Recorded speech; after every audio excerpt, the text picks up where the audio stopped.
जो कभी ये चाहते ही नहीं है कि मुस्लिम महिलाओं को उनका हक मिले। जब प्रधानमंत्री जी ने 3 तलाक पर प्रतिबंध लगाया तभी भी ये लोग सबसे ज्यादा बवाल मचा रहे थे। कुरान में कहीं पर भी अल्लाह ने महिला और पुरुष में भेदभाव नहीं किया है। ये बात इन्हीं ने पढ़ी जरूर होगी मगर कभी बताएंगे नहीं। हमारे देश के संविधान को लिखने वाले डॉक्टर भीमराव अंबेडकर जी की मूर्ति पर माल्यार्पण से मना कर दिया, कहा कि ये हमारे धर्म में नहीं है।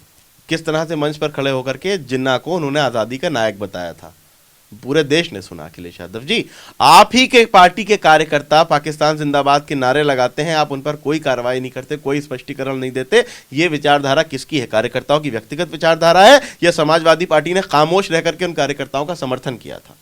शफीकुर रहमान बर्क पे क्या कार्रवाई की समाजवादी पार्टी ने? जो वो बोल रहे हैं वो जबान उनकी है मगर इरादे समाजवादी पार्टी के हैं। ऐसे शर्मनाक बयान आज से नहीं, काफी समय से समाजवादी पार्टी की विचारधारा में रहे हैं। अबू आजमी के इस बयान ने, अबू आजमी जी आपको इसमें माफी ही नहीं मांगनी चाहिए बल्कि चुल्लू भर पानी में डूब मरना चाहिए। अगर आपकी विचारधारा इस तरह की है, आप ऐसी विचारधारा अपने मन में रखते हैं तो कि 2017 में ही जनता समझ गई, ये खुद भी समझ गया कि इनकी दाल निकलने वाली, तो इन्हीं ने कांग्रेस से फौरन गठबंधन किया, डूबते ने तिनके का सहारा ले लिया। कांग्रेस भी डूब रही थी, ये भी डूब रहे थे। एक बयान आता है, सबसे पहले बात करें सपा सांसद शफीकुर रहमान का। वो कहते हैं कि अगर लड़कियों की शादी की उम्र बढ़ाई गई है तो इससे लड़कियां आवारगी करेंगी। मैं सबसे पहले तो प्रधानमंत्री जी से एक प्रार्थना करना चाहता हूं, और वो प्रार्थना ये है कि जैसे उन्होंने शादी की उम्र 21 साल कर दी है ना, वैसे बयानबाजी की भी एक अधिकतम उम्र तय कर दी जाए। क्योंकि अक्सर क्या होता है, इंसान की उम्र इतनी हो जाती है कि उसको पता नहीं चलता है कि वो क्या बोलना चाह रहा है, क्या कह रहा है। क्योंकि शफीकुर रहमान साहब जो है वो मैं पिछले कई दिनों से देख रहा हूँ कि उनके बेतुके बयान आते चले जा रहे हैं। वो कोई ना कोई बेतुका बयान देते हैं। देखिए अभी का ये जो बयान है, मैं बल्कि हम क्या सभी जितना भी हमारे जो वरिष्ठ मुस्लिम धर्मगुरु हैं उनके मैंने बयान देखे, सबने प्रधानमंत्री के इस बयान का स्वागत किया। सबने ये कहा कि एक कानून अगर आता है तो हम उसका पालन करेंगे। इस कानून को लाने का मकसद क्या है? इस कानून को लाने का मकसद ये है कि महिलाओं को शिक्षा का अधिकार जो नहीं, देखिए सबसे पहली बात तो ये कि ये किसी वर्ग के लिए नहीं है, ये किसी मजहब के लिए नहीं है, ये किसी मसलक के लिए नहीं है, ये हर भारतीय के लिए है, हर भारतीय महिला के लिए, हिंदू के लिए भी, मुसलमान के लिए भी, सिख के लिए भी, ईसाई के लिए भी। लेकिन हमारी मुस्लिम बच्चियां, हमारी मुस्लिम बहनें अपनी शिक्षा के अधिकार से वंचित रह जाती थीं क्योंकि उनको अब 18 साल की होते ही उनके माँ बाप जो है उनकी शादी करवा देते, या शादी का दबाव बनने लगता था, या दिमाग पे एक बोझ आ जाता था कि अब तो हमें शादी ही करनी है, हम आगे पढ़ ही नहीं सकते। तो ये सारी चीज़ें जो हैं वो रोकने के लिए, इन सारी चीज़ों को ख़त्म करने के लिए जो लड़कियों की शिक्षा का अधिकार है, उस अधिकार को उनको देने के लिए ये कानून उनके लिए बहुत मुफीद है। अब इसका विरोध कौन कर रहा है? इसका विरोध कर रहे हैं शफीकुर रहमान बर्क और ऐसे कट्टरवादी लोग, ऐसे कट्टरवादी विचारधारा वाले लोग जो कभी ये चाहते ही नहीं है कि मुस्लिम महिलाओं को उनका हक मिले। जब प्रधानमंत्री जी ने 3 तलाक पर प्रतिबंध लगाया तभी भी ये लोग सबसे ज्यादा बवाल मचा रहे थे। जब प्रधानमंत्री जी ने अब ये महिलाओं की जो 21 साल की आयु वाला कर दिया है शादी के लिए, उस पर भी ये बवाल मचा रहे हैं। इसलिए क्योंकि ये चाहते नहीं कि महिलाओं को उनके अधिकार मिले। क्योंकि जब महिलाओं को उनके हुकूक मिल जाएंगे, जब उनके अधिकार मिल जाएंगे, जब वो पढ़ लिख जाएंगी, जब वो सेल्फ डिपेंडेंट होने लगेंगी, तो फिर इनके दबाव में नहीं रहेंगी, फिर ये जहां ढालना चाहें वहां ढलेंगी नहीं, फिर इनकी कट्टरवादी विचारधारा के दबाव में नहीं आएंगी। तो ये सारी चीज़ें जो ये इस तरह के बयानबाजियां ये लोग कर रहे हैं, ये इनके अंदर का डर बोल रहा है, ये इनके अंदर का खौफ बोल रहा है कि भाई ऐसा है कि अगर लड़की जो है वो 18 साल पे शादी नहीं होगी तो 21 पे होगी तो पढ़ लिख जाएगी, वो पढ़ना चाहती है तो पढ़ जाएगी, हो सकता है डॉक्टर बन जाए, इंजीनियर बन जाए, आईएएस बन जाए, आईपीएस बन जाए। या एक और दिमाग में आता है, अरे साहब शादी के बाद पढ़ाई कर लेंगे तो जैसे कट्टरवादी विचारधारा वाले आप हैं उसी की तरह के ससुराल वाले मिल जाएंगे, उसकी बच्ची का तो बेड़ा गर्क हो जाएगा। तो बच्ची को उसके अधिकार दिलाने का काम नरेंद्र मोदी जी की सरकार ने किया है। हर एक भारतीय नागरिक को इसका स्वागत करना चाहिए है, क्योंकि जो अधिकार पुरुषों को हासिल है हमारे संविधान में, वही अधिकार महिलाओं को भी है। कुरान में कहीं पर भी अल्लाह ने महिला और पुरुष में भेदभाव नहीं किया है। ये बात इन्हीं ने पढ़ी जरूर होगी मगर कभी बताएंगे नहीं। एक और बड़ी बात है कि शफीकुर रहमान का बार बार किसी भी चीज़ का विरोध होना। इससे पहले अगर बात करें जनसंख्या नीति की, अगर बात करते हैं योगी जी, तो वो ये कहते हैं कि ये अल्लाह के कानून के खिलाफ है। तो मतलब अल्लाह के कानून से चलेगा देश या उससे चलेगा? अगर उससे पहले की हम बात करें, तालिबान का जब राज होता है अफगानिस्तान में, तो ये कहते हैं कि वो आज़ादी के नायक थे, उन्होंने अपने हक की लड़ाई लड़ी। देखिए, मैंने अभी इससे पहले वाले सवाल में आपसे कहा कि एक अधिकतम उम्र बयानबाजी की भी होनी चाहिए, क्योंकि होता क्या है, वो कहा जब उम्र ज़्यादा हो जाती है तो दिमाग काम करना बंद कर देता है और ऐसे बेतुके बयानबाजी शुरू हो जाती है। और अभी जनसंख्या नियंत्रण हो चाहे तालिबान हो, हर चीज़ पर शफीकुर रहमान साहब ने एक अजीब व गरीब बयान दिया। शफीकुर रहमान बर्क साहब ने कहा था कि ये अल्लाह के कानून से छेड़छाड़ है। अल्लाह के कानून को इन्हीं ने अपने तरीक़ों से अपने फ़ायदे के लिए घुमा करके रखा है। अल्लाह जो असल शरई हुक्म है ये वो नहीं बताते हैं, इसलिए नहीं बताते क्योंकि उनको इससे फ़ायदा नहीं होगा। उसको तो जिसके हक़ जो है, जो जिसके हुकूक हैं, जिसको जो मिलना चाहिए वो सब उसको मिल जाएगा। ये चाहते नहीं, ये सबके हक़ खाना चाहते हैं। इस तरह की विचारधारा वाले लोग, ये कभी सपा से लड़ते हैं, कभी बसपा से लड़ते हैं, फिर सपा में आ जाते हैं, फिर बसपा में आ जाते हैं। एक बार बहुजन समाज पार्टी के मंच था, मायावती थी, शफीकुर रहमान बर्क साहब वहाँ बैठे हुए थे। उसके बाद में वो अंबेडकर जी की मूर्ति पर माल्यार्पण करना था, माल्यार्पण मायावती जी ने किया। मायावती जी ने के बाद इनसे कहा गया कि आप माल्यार्पण कीजिए, तो उसी मंच से उन्होंने माल्यार्पण का विरोध किया। हमारे देश के संविधान को लिखने वाले डॉक्टर भीमराव अंबेडकर जी की मूर्ति पर माल्यार्पण से मना कर दिया, कहा कि ये हमारे धर्म में नहीं है। खुद मालाएं पहन करके वो ऐसे ऐसे हाथ हिला करके चले जाते हैं, लेकिन डॉक्टर भीमराव अंबेडकर की मूर्ति को माला पहनाना इनके हिसाब से गलत है। उसी वक्त कोई कॉन्फ्लिक्ट हुआ, इनका टिकट कट गया, समाजवादी पार्टी से चुनाव लड़ गए, जीत गए। मकसद क्या था? संदेश क्या देना चाहते थे? संदेश ये देना चाहते थे कि देखो, मैं बहुत कट्टरवादी इस्लामिक नेता हूँ, मैं बहुत कट्टरवादी इस्लामिक धर्मगुरु हूँ, मैं बहुत कट्टरवादी इस्लामिक विचारधारा वाला आदमी हूँ, इसलिए मुसलमान मेरे साथ आ जाओ, जो गैर मुस्लिम है वो मुझे वोट ना दें। हिंदू और मुस्लिम में डिवीजन करने के लिए, हमारे देश की अखंडता को तोड़ने के लिए, अखंड भारत को जो है वो नुकसान पहुंचाने के लिए ऐसे नेता काम करते हैं। इसीलिए ये इस तरह की बयानबाजियां इनकी आती रहती हैं। देखिए, आप पिछले बयानात उठा करके देखिए, चाहे सिटीजन अमेंडमेंट एक्ट को लेकर के इनके बयानबाजी हो, निहायत बेतुके बयान। देखिए, अभी हम इनके संसदीय क्षेत्र में आप लोग जाइए, कभी जा करके देखिए कितना समय से सांसद हैं शफीकुर रहमान बर्क, और जाकर के देखिए इनके संसदीय क्षेत्र की हालत। फिर उसके बाद जाइए, जाके देखिए इनके फार्म हाउसेस। तो विकास किसका किया? जिनका वोट लिया उनका विकास नहीं किया, विकास अपना किया, अपने परिवार का किया, अपने बच्चों का किया। अपने लिए फार्म हाउसेस बनाए, बच्चों के लिए स्कूल कॉलेजेस हॉस्पिटल्स नहीं बनाए। अब देखिए, ये नया भारत है। ये ऐसी ना तो हिंदू ही ना मुसलमान, कोई भी किसी भी तरह की नफरत वाली राजनीति का शिकार नहीं होगा। जो चीज़ हमारे देश के लिए फ़ायदेमंद होगी उसमें हिंदू भी खड़ा होगा, मुसलमान भी शाना बशाना खड़ा होगा, हर वर्ग खड़ा होगा, क्योंकि सबका लक्ष्य है भारत को जगत गुरु बनाना, भारत को की तरक्की, भारत की मजबूती। अब हमको धर्मों में बांटने की कोशिश ना करें ऐसे समाजवादी पार्टी के नेता, समाजवादी पार्टी की विचारधारा और कांग्रेस और ऐसी पार्टियों की विचारधारा हमें बांटने की कोशिश ना करें। इसके बावजूद भी आपने जैसे कि कहा, ये सपा की विचारधारा है। देखिए, अखिलेश यादव कहते हैं कि ये शफीकुर रहमान बर्क साहब के ये व्यक्तिगत विचार हो सकते हैं। अखिलेश यादव जी के व्यक्तिगत विचार क्या थे वो भी सबने सुना, किस तरह से मंच पर खड़े होकर के जिन्ना को उन्होंने आज़ादी का नायक बताया था, पूरे देश ने सुना। अखिलेश यादव जी, आप ही के पार्टी के कार्यकर्ता पाकिस्तान जिंदाबाद के नारे लगाते हैं, आप उन पर कोई कार्रवाई नहीं करते, कोई स्पष्टीकरण नहीं देते। ये विचारधारा किसकी है? कार्यकर्ताओं की व्यक्तिगत विचारधारा है या समाजवादी पार्टी ने खामोश रह करके उन कार्यकर्ताओं का समर्थन किया था? शफीकुर रहमान बर्क पे क्या कार्रवाई की समाजवादी पार्टी ने? अभी अखिलेश यादव का भी पिछले दिनों बयान आया था कि M+Y जो है वो, पहले तो वो M+Y फैक्टर लेकर के चलते थे, मुस्लिम और एक जाति का नाम लेकर के हम जो है वो इनको मिला करके सरकार बनाएंगे। फिर जब मीडिया ने उनसे सवाल पूछा कि M+Y का हमारा मतलब है महिला और युवाओं के साथ, करियर के साथ क्या खिलवाड़ की, ये तो पूरे देश ने देखा, पूरे प्रदेश ने देखा।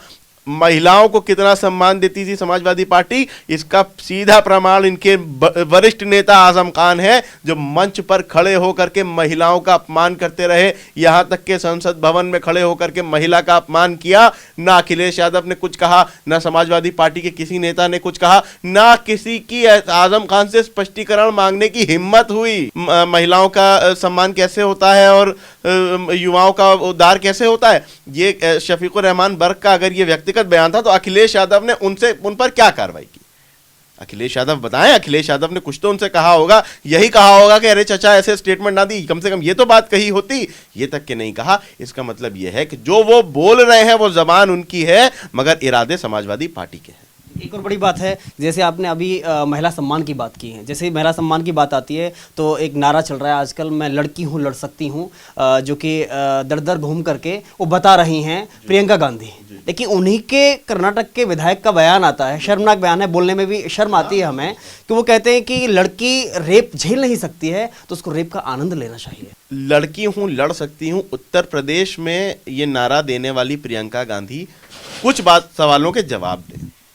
पहले तो ये बताएं कि 70 सालों तक महिला सशक्तिकरण के लिए कांग्रेस पार्टी ने क्या काम किया था। खुद कर्नाटक में आपके विधायक का इतना शर्मनाक बयान आया और आपने खानापूर्ति एक ट्वीट से निंदा करके कर दी। क्या क्यों नहीं निकाला उस विधायक को कांग्रेस ने अपनी पार्टी से? क्यों नहीं निकाला कांग्रेस ने उस विधायक को अपनी पार्टी से? कांग्रेस ने क्या कार्रवाई की उस विधायक पर? कांग्रेस ने क्या, खुद मैंने देखा कि जब मीडिया वाले उससे सवाल पूछ रहे थे तो वो बदतमीजी कर रहा था मीडिया वालों से, विधायक जो था वो कर्नाटक का, कि मैं कोई जवाब नहीं दूंगा, कोई स्पष्टीकरण नहीं दूंगा। ये लड़की हूं लड़ सकती हूं, अगर लड़कियों का सम्मान होता, महिलाओं का सम्मान आपके मन में होता तो जा करके कर्नाटक में उस विधायक के खिलाफ कार्रवाई की होती, खुद जाके मुकदमा दर्ज करवाती प्रियंका गांधी। ये लड़की हैं, लड़ रही हैं, मगर अपने लिए, अपने परिवार के लिए, देश के लिए नहीं। ये बात ये खुद को मुस्लिम हितैषी बताने वाली ऐसी तथाकथित सेक्युलर पार्टियां, इन्हीं ने सिवाय मुसलमानों का वोट हासिल करके उनकी पीठ में छुरा भोंकने के अलावा और दूसरा कोई काम नहीं किया। मुसलमानों का मत भी हासिल किया। अबू आजमी की, जो घर पर रहने वाली महिला के लिए कहते हैं, मतलब घर पर अगर अकेली लड़की है या महिला है तो उसके साथ कोई नहीं रहना चाहिए, क्योंकि कभी भी शैतान जाग सकता है। क्या अब घर में भी लड़कियों और महिलाओं के साथ में रहना ठीक नहीं है क्या? देखिए, मेरा इस पे स्पष्ट ये कहना है कि ऐसी विचारधारा वाले लोगों का राजनीति में रहना ठीक नहीं है। ऐसी विचारधारा वालों को राजनीति छोड़ देनी चाहिए, राजनीति से बाहर चला जाना चाहिए। समाजवादी पार्टी के ही सुप्रीमो मुलायम सिंह यादव जी का एक बयान था कि बलात्कार होता है तो लड़कों से गलती हो जाती है। ऐसे शर्मनाक बयान आज से नहीं, काफ़ी समय से समाजवादी पार्टी की विचारधारा में रहे हैं। इसलिए क्योंकि देखिए, ये लोग कहीं ना कहीं अपराधियों को संरक्षण दे करके उनकी मदद से चुनाव जीता करते थे। खुद गायत्री प्रजापति पर, जिन पर जो है वो गंभीर आरोप थे, उनको मंत्री बनाने का काम किया था। आज उनको सज़ा मिली जो जिस सज़ा के वो हकदार थे। दूसरी बात ये कि अबू आज़मी ने जो ये बात कही कि शैतान कभी भी आ सकता है, तो आप ने मतलब महिलाओं के घर के रिश्तों को अपमानित करने का ये बयान दिया है। उन राखियों का अपमान किया है कि जो बहनें अपने भाइयों की कलाई पर बांधती हैं, उनसे ये अपेक्षा करती हैं कि उनकी सुरक्षा की जाएगी। उन राखियों का अपमान किया है अबू आज़मी जी आपने।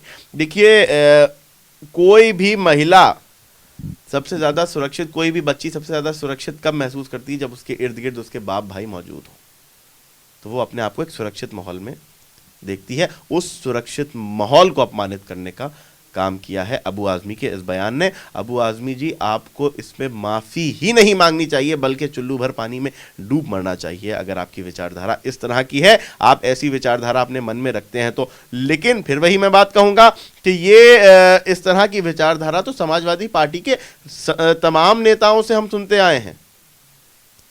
तमाम नेताओं ने, भाई गायत्री प्रजापति को मंत्री बनाकर के समाजवादी पार्टी ने क्या संदेश दिया था? शफीकुर रहमान बर्क का भी बयान कि 18 साल में शादियां नहीं होगी तो और आवारगियां करेंगी लड़कियां। उसके बाद मुलायम सिंह यादव भी ये बयान दे चुके थे कि लड़कों से गलती हो जाती है। तो ये किस विचारधारा पर समाजवादी पार्टी काम कर रही है? ये किस विचारधारा पर समाजवादी पार्टी चल रही है? ये किस तरह से महिलाओं के सशक्तिकरण, उनकी सुरक्षा की बात अपने चुनावी भाषणों में देते हैं? इनके समाजवादी पार्टी के राष्ट्रीय अध्यक्ष क्या कार्रवाई करेंगे ऐसे नेताओं पर? या व्यक्तिगत बयान देकर के दामन छाड़ के चले जाएंगे? नहीं, ये व्यक्तिगत बयान नहीं है, ये विचारधारा मानी जाएगी अगर इस पर कोई कार्रवाई नहीं करते हैं समाजवादी पार्टी के राष्ट्रीय अध्यक्ष अखिलेश यादव जी। अगर ऐसे बयान देने वालों पर कार्रवाई नहीं करते हैं समाजवादी पार्टी के राष्ट्रीय अध्यक्ष, तो ये उनके व्यक्तिगत बयान नहीं माने जाएंगे, बल्कि समाजवादी पार्टी का उन्हें समर्थन माना जाएगा।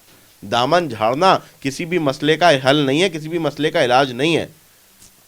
आपने दामन झाड़ लिया, आप बच गए, ये नहीं होगा। आपको इस पर कार्रवाई करनी होगी और कार्रवाई करके आपको आप कार्रवाई कीजिए, क्योंकि आपके पार्टी के नेता अगर ऐसी बेतुकी बयानबाजी कर रहे हैं और आप उस पर खामोश हैं तो आपको उन्हें यह खामोश समर्थन होगा आपका।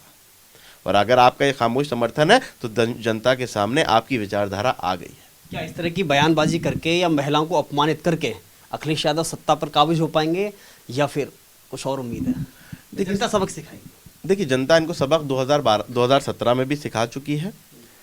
2017 के बाद 2017 से एक्सपेरिमेंटल मोड में अखिलेश यादव चल रहे हैं। 2017 में जो 12 में स्पष्ट बहुमत से सत्ता में बैठने वाली समाजवादी पार्टी ऐसे शासन दिखाया जनता को, इतनी बुरे दिन दिखाए जनता को कि 2017 में ही जनता समझ गई, ये खुद भी समझ गया कि इनकी दाल निकलने वाली, तो इन्हीं ने कांग्रेस से फौरन गठबंधन किया। डूबते ने तिनके का सहारा ले लिया।